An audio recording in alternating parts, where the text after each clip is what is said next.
Assalamualaikum warahmatullahi wabarakatuh. Perkenalkan, nama saya Dimas Adrian. Saya dari kelas 3 TIF. Pada video ini, saya akan membuat video laporan praktikum pertemuan ke-10 pada mata kuliah pemrograman mobile. Pada pertemuan 10 ini, membahas tentang tab layout dan penggunaan ONNX pada Kotlin Android. Penjelasan singkatnya, tab layout itu adalah sebuah fitur yang hampir sama seperti bottom navigation, di mana di dalam sebuah activity kita dapat menampilkan beberapa fragmen dengan navigasi tab-tab yang ada di atasnya. Ini sama seperti fitur Shopee yang menampilkan paket-paket atau proses paket yang ada. Lalu, penjelasan singkat tentang ONNX.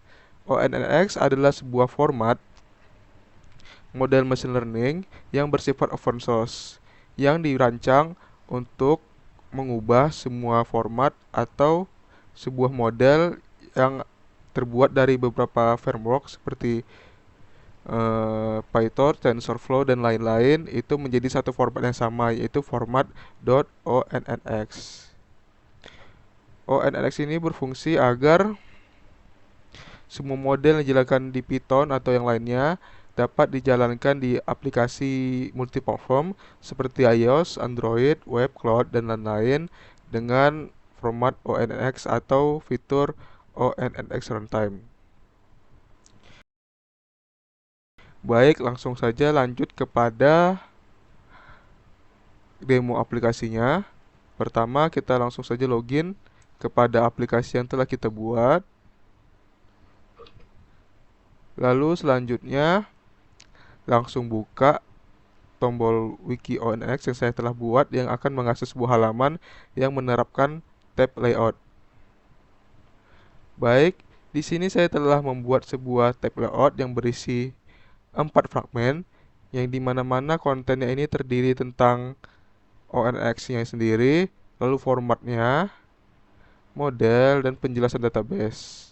Untuk tentang ini, tab pertama ini berisi tentang overview dari ONNX yang menjelaskan apa itu ONNX, tujuannya, manfaat, formatnya, contoh penggunaannya nyata, dan informasi tambahan. Lalu untuk format kedua ini berisi tentang format yang digunakan pada ONNX, di mana halaman ini berisi struktur file ONNX yang ada, penjelasan komponen utamanya seperti graph, node, atau tensor, dan lain-lain, serta menjelaskan struktur hierarki pada ONNX, dan juga menjelaskan tentang metadata dan informasi modelnya. Lanjut ke tab ketiganya, berisi tentang model atau konversi model ke ONNX, di mana tab ini berisi tentang konversinya dan prosesnya.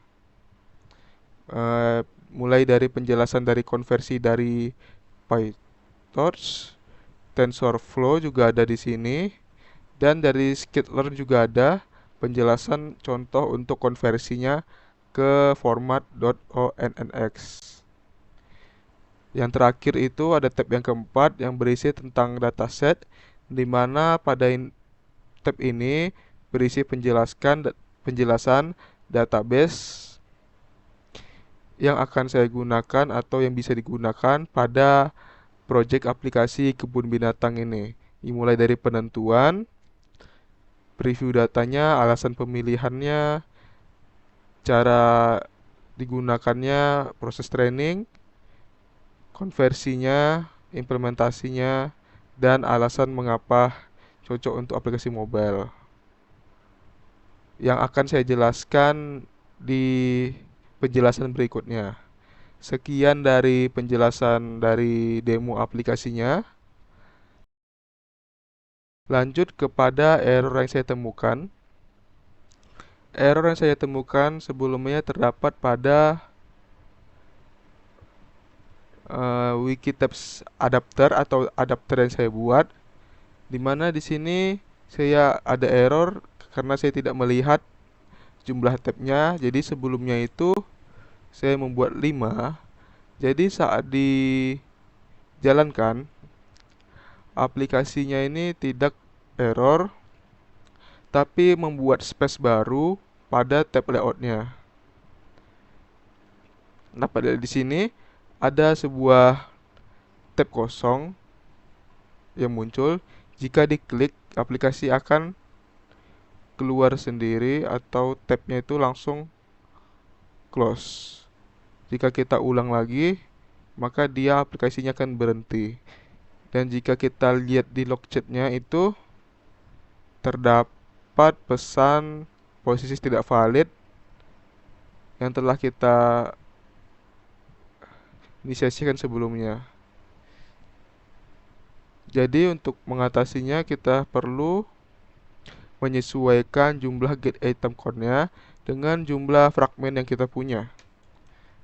Jika sudah disesuaikan, maka aplikasi tidak ada lagi kendala atau tab layout-nya itu normal, tidak ada space yang berlebih. Seperti ini.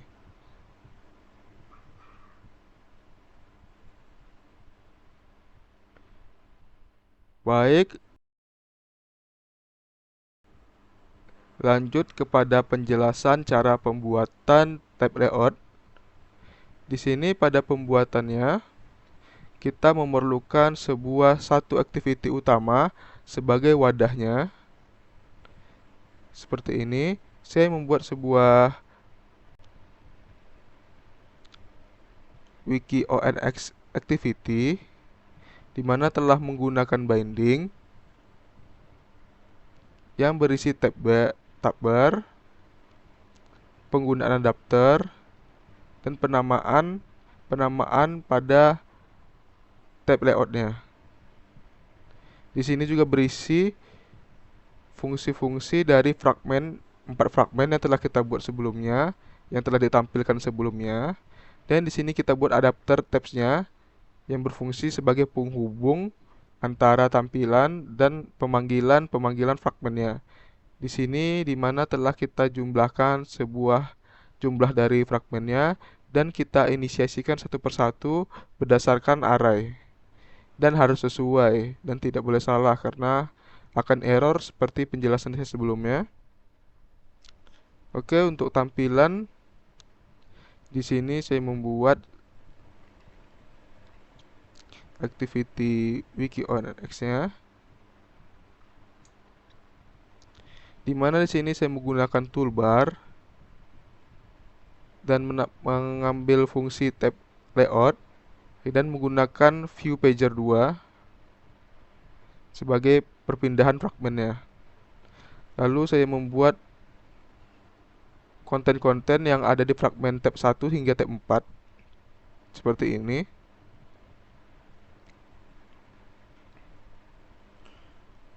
Oke, pada implementasinya langsung saja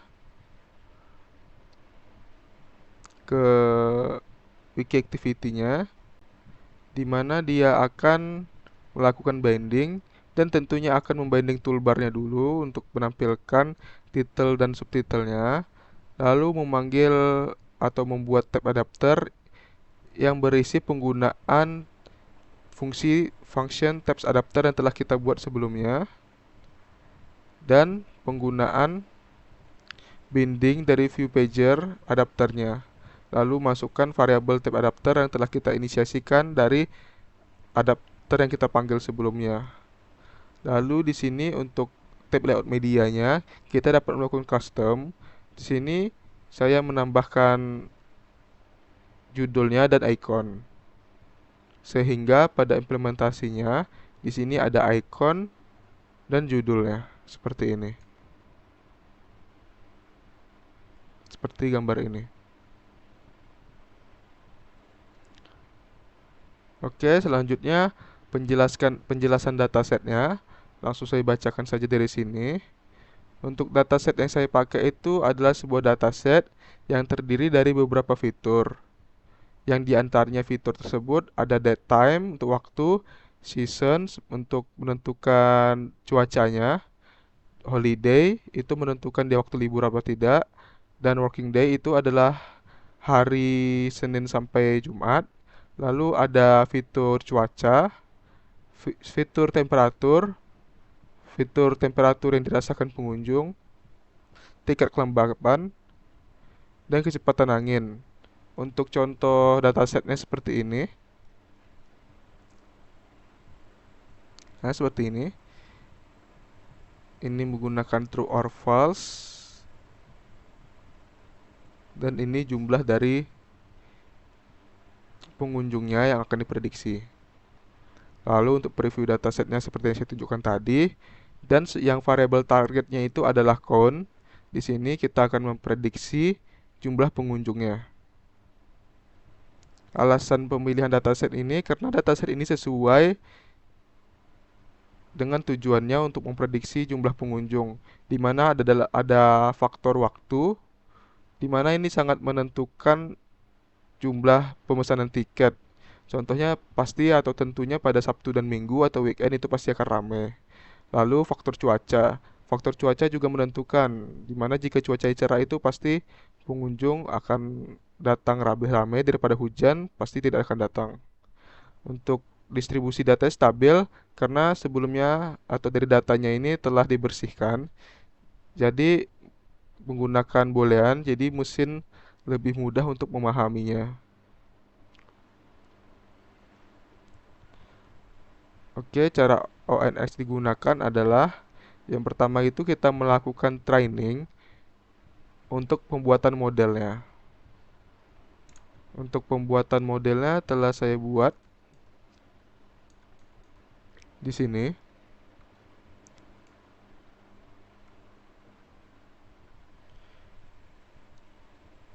Yang pertama ini mengimpor library-nya, yang kedua itu membaca datanya.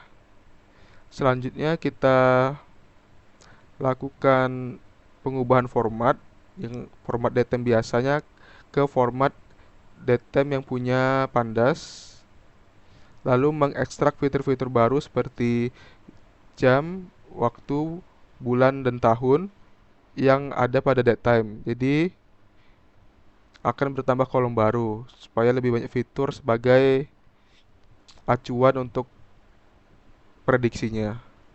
Lalu menentukan target kolom dan target fiturnya.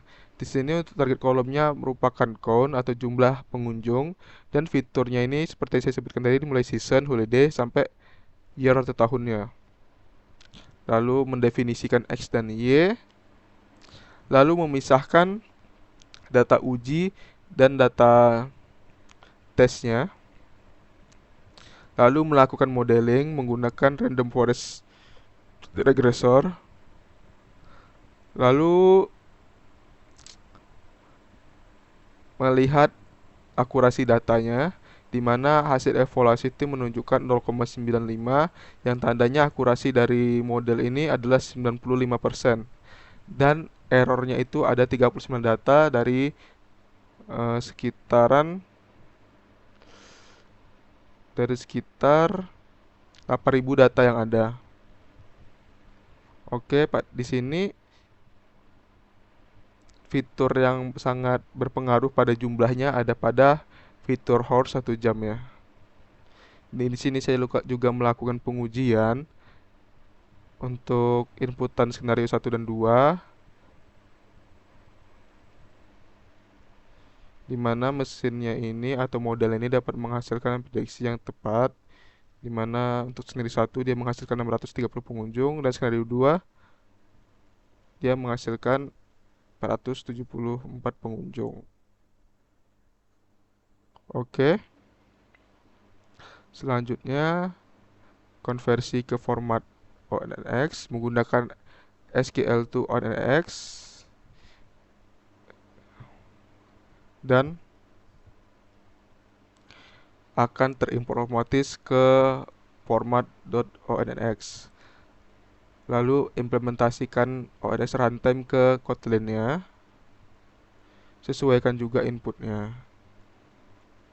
Kenapa model ONNX ini cocok digunakan aplikasi mobile? Karena ringan dan cepat, dan offline mode yang dimana kita hanya menggunakan model hasil trainingnya saja, kompatibel di semua platform, dan dapat mengkonversi berbagai model framework machine learning seperti PyTorch, Scikit, XGBoost, dan lain-lain. Untuk input dari datanya itu adalah season, holiday, working day, weather, time, attempt, humidity kelembapan, dan kecepatan angin. Dan outputnya itu prediksi tiket terjualnya. Oke, baik segini saja dari penjelasan saya. Jika ada salah kata, mohon maaf.